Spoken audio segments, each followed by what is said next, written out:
Olivia, thank you so much for hopping on the podcast with me today. It's great to have you. If you could give a brief introduction of yourself to our audience. Yeah, thank you so much, Jeff. My name is Olivia Williamson, and I am the director of a national prayer movement called Claim Your Campus. Awesome. And how long have you been with Claim Your Campus? I've been with Claim Your Campus since 2019. Started out doing a residency and wanting to do some national ministry work, and started traveling, doing some mobilization work, and then moved into this director role just this past year in 2021. So very recent transition. Very cool. Yeah. So for this episode, we're talking about the organization you work for, the movement that you're a part of, Claim Your Campus. We're not talking about, picket signs and planting come and take it flags. We're talking about prayer. And according to the website, this started with 8 high school students, which I love. I love things that start with people who might seem subtle or insignificant in the grand scheme and what it can turn into. And they were praying weekly for their school for around 15 years ago. And now it's transformed into this. So Olivia, can you tell us why you got involved with Claim Your Campus and what really excites you about what they do? There are so many answers to that question. I got involved with Claim Your Campus because God was really moving through the ministry, and we were seeing this vision to reach every middle and high school in America just coming up in conversation. And that is the vision and the mission of Claim Your Campus, is that we would see every middle and high school with a weekly prayer group, whether that be a CYC group or an already existing club or group that adds prayer to their meeting. Like we want to see that happen. And so when I knew that was the goal and that was the vision, it was something I could get behind. I was also a part of Claim Your Campus when I was in middle and high school. Okay. It really challenged me in my faith. And so we saw amazing things happen. Middle school was I was terrified in middle school to do this, but we did it and it was awesome. Wasn't super strong in my faith then. Yeah. I don't think anyone is not terrified in middle school. So. Exactly. We're terrified in general in middle school.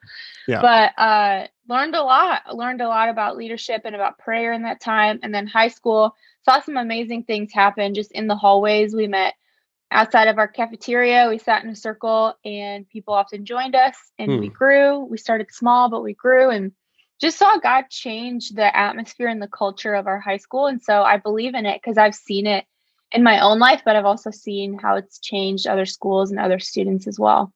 Yeah, I love that. I love that it's a grassroots thing and that you were really involved with it, so you could speak to the influence and importance of it, not just joining on and trying to learn the importance of it while working it. That's awesome. How involved were you all with See You at the Pole? Were you guys ever involved with that at all? And did it look different since you had kind of more of a concentrated group?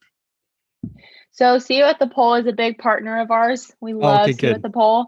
Yeah. So we kind of walk hand in hand together, and we really push that day, that Wednesday of September, because that's a huge launch day for us. Like, students look around the circle and they see students who pray, and so what a great place to recruit for a prayer group. And so we love See You at the Pole. We help them do their live stream. We just started doing that since 2020, doing a national live stream, worldwide really. And people can tune in if they're at home or if they're at their school and they, want a prayer guide. We lead them through that time. So we've loved what happens there, because we know that through See You at the Pole, we can see a moment turn into a movement. And that's our heart, is that we would see a movement happen because of prayer. Very cool. Yeah, the conference I was telling you about off air, one of the people I was with was Rick Eubanks, who helped found See You at the Pole. I love Rick. He's awesome. Great. He's so great. He's one of those guys where anyone walks by, is like, hey, like he just knows everybody. He knows everybody. He does. He's awesome. He does. Yeah. But yeah, I remember doing that in middle school was the first time that I did that. And yeah, I was freaked out of my mind. And I did it in high school a few times. But yeah, I love that you and that group, it kind of takes the See You at the Pole mentality the other, how many other 180 other days of the school year. That's something that, every youth pastor, every youth worker wants to see translated to their students. They try, and when they go to a winter retreat or go to summer camp, and they, as part of the coming down off the mountain experience, they want to see that translated to their daily lives and routine. And the biggest part of that is school. And so often those don't really translate. You'll have like a few who are really concentrated and dedicated to it. But yeah, I love that you get to be in that space and get to see so much of what, youth pastors and youth workers really are trying to pour in to these students. Yeah. And the way that you guys pray, you're strategic about it, which is awesome. Jesus gave his disciples and gave us a formula for how to pray. And it looks like from your experience and things that you recognize happening in the world, CYC has developed this strategy. So Olivia, can you give us a little bit of background or insight on why, maybe from talking to other leaders or as being a part of it, why you think these 4 key points of grace, peace, justice, mercy, why did CYC land on those, do you think? What have you seen from personal stories of students that tie to those?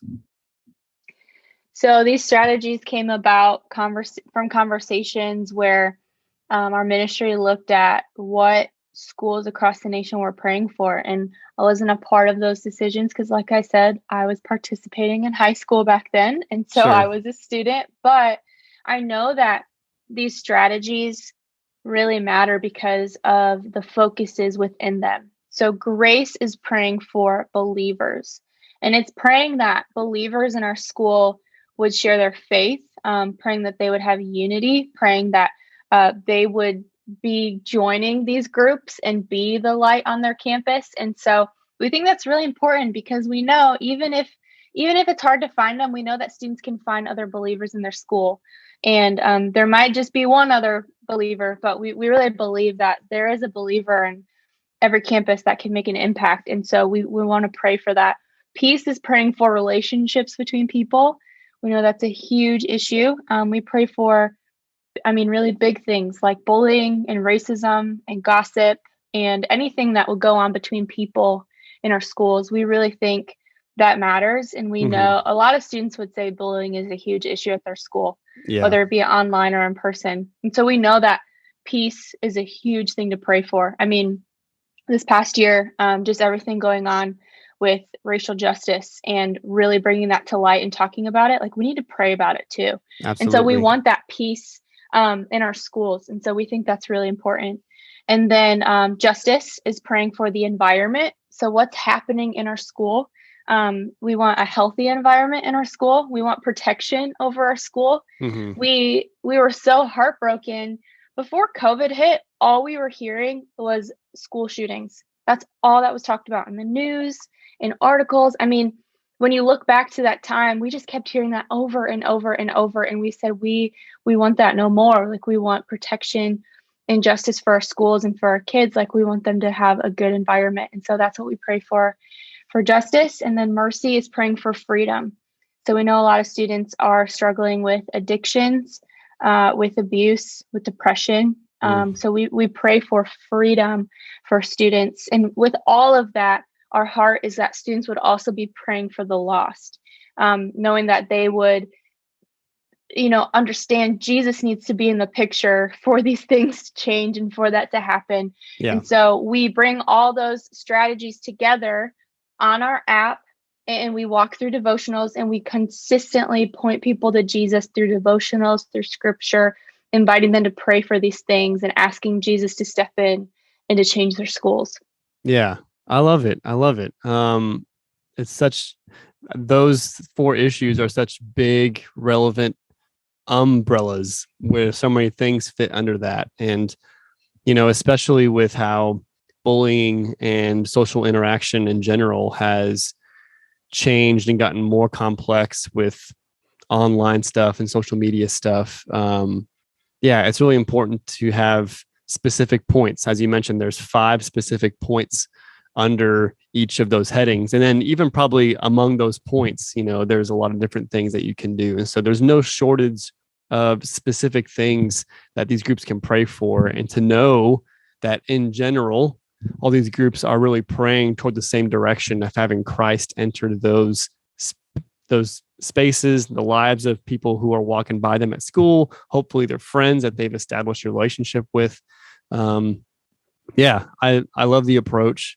And yeah, it's one of the best things that I've come across as far as a practical translation from what youth workers and people in the church hope for to the daily living out of your faith, and having something that, as much as it's preached about or talked about in church, I feel like prayer, because of how ethereal and abstract it can feel, it's still one of the most misunderstood and underrated parts of our daily interaction in faith. And so I'm glad that you have that. So being in it as a student yourself, and then also now being on staff and really helping lead and facilitate this movement, can you share one or two stories that you've heard from students, maybe at a big conference or gathering? Maybe you've heard from one of your leaders who's on campus. What are some stories where that prayer and God's faithfulness because of the prayer is really making an impact on those campuses?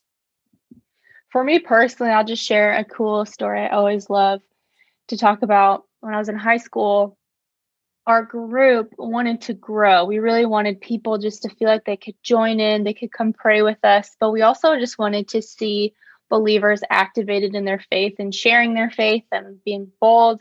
Because a lot of people went to church in my high school, but not a lot of people lived it out when they went to school. And so we really wanted to see revival and awakening in our school. So that's what we were praying for, was that we could see that.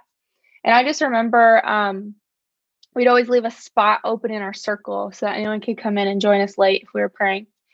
And this girl I'd never seen before, ever. And she had like bright pink hair or something, like she had dyed hair, and like you couldn't miss her if you saw her coming towards you. But I never met her before. I'd never seen her before. And she sat down and we were praying. And she just starts talking to us. And she's like, "Hey, you guys, I don't want to be here. I don't want to go home. I hate school. I don't know where to go. I don't know what to do with my life." And we actually had an opportunity. God brought us an opportunity to share our faith with her, to share Jesus with her, and to pray with her. And through that, like, we just saw more gospel conversations happening in our hallways. Like, I actually was able to tell people about Jesus. And so were my friends in this group. And people would come up to me and be like, "Hey, like, I gave my life to Christ last night." Like, I was just having these conversations in my hallways because we were praying for it. Like, I actually saw that happen personally. And I could tell you so many different stories. I saw one school, they were praying during this transition back into school after taking a year off in 2020. This one guy that we were connected with, he was a senior, and he felt like their school was so disconnected that they weren't meeting together. Like, their FCA group wasn't able to meet together because people had to go to school on different days. They split the class in half, and then some people went Mondays, Tuesdays, Thursday, Friday, whatever. And he was like, "I just feel like people are not connecting in our school, and it's hurting us, and it's bringing us down, and we're not unified. And there's just a lot going on in my student body, and I just want to see us come back together." So he just started praying that they would see more unity and come back together. And literally like 2 weeks later, they just announced randomly, like, "Hey, we're going to go back, everyone in person every single day." And there was like no rhyme or reason. They were like, "We're just going to go back, and it's time. We're just going to do it." And it was really abrupt, and it was really quick. And he was like, "Whoa, like, I prayed that God would bring us back together." And he literally did. Like, we literally have classes together now, and our FCA group's able to meet again. And they have so many people showing up to this group. And so that was amazing. And we had a really amazing experience in Indiana with a group of sophomores that started a prayer group. And this video is online. I would encourage anyone to watch this. It's called The Marion High School Story. And if you look up Claim Your Campus on YouTube, you'll find it. But these 4 sophomores felt this call to pray. They heard the vision. They got behind it. They felt this call and started meeting and praying for 3 specific things. One of them was praying for violence, because they were seeing a lot of fights happening in their school every single day, multiple fights happening. They were also praying for academic excellence. That's one of our topics because their school is rated an F school in the state of Indiana. And so, I mean, they were struggling with test scores and scholarships, all that. And then the third was more bold Christ followers, that people would be sharing their faith and have opportunities to do so. And when they started praying, they started in their library. And one day, one of the students, his name was Monte, he was like, hey, we need to move outside of the library. We need to be in the hallway. So they went by the front of the school where people could walk by and see them. And their group started growing a little bit. And people started noticing that they were praying, notice what they were doing. And after a few months, one of the girls, her name's Zoe, she like stops the group and she was like, hey, you guys, we haven't seen a fight in forever. When's the last time you've seen a fight? And they all couldn't remember. They'd seen like one fight since they started praying, it felt like. And they were like amazed. They're like, we have not seen fighting happen. We used to see it every single day. This is crazy. Wow. And so they just kept praying and sharing that story with people. And after some time at the end of the year, Amante shared this with me. It was so exciting that their school went from an F-rated school to an A school in their testing. And the very next year, they were rated number one school for college readiness. It's a lot of words to say. Number one school ready for college, like basically. Wow. In the whole state of Indiana, like over the most, wealthy, populated schools. Like this school was like number one in the state of Indiana. And they were so proud, so excited about it. It was just like crazy what was happening. And no one knew what was going on. So their principal pulled them aside and asked Amante, he was like, hey, what's going on? Like, you guys are praying and stuff's happening. And I want to show you like what's going on in our school. Like, this is happening in our academics. Fighting has stopped. Like, what's going on? And Amante had a chance to share his faith. And so he shared Jesus with his principal and invited him to church. And his principal came to church, brought his whole family, and they all got baptized. Wow. And then the principal brought his brother to church and his brother's whole family, and they all got baptized. And it was just like this Acts story, it felt like, just like multiplication. But it was an answer to what they were even praying for, because Amante had a chance to be a bold Christ follower, to share his faith, and to give credit where credit was due for their prayers, saying God answered what we're praying for. And the principal goes, he's on the video, he recorded it, he made a statement for us, and he said prayer changed our school.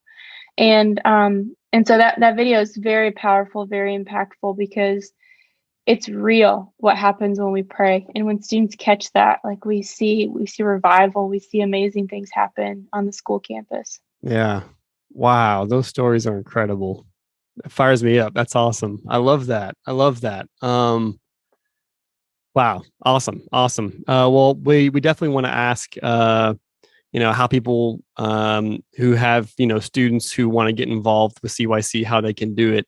But one thing, while you're talking about seeing things in schools that were troubling and then students specifically praying for those things, this is a one-off that might seem random, but I do think it's kind of tied, especially to modern things that are happening with how quick trends happen with social media, namely TikTok. And so we have, several teachers in our schools who their prayer requests for this semester really, and other people I've heard of, I guess there are several TikTok trends happening now that call for like destruction and damage and doing things at school specifically, like tearing up and breaking the bathrooms at school or taking the teacher's phone or doing whatever.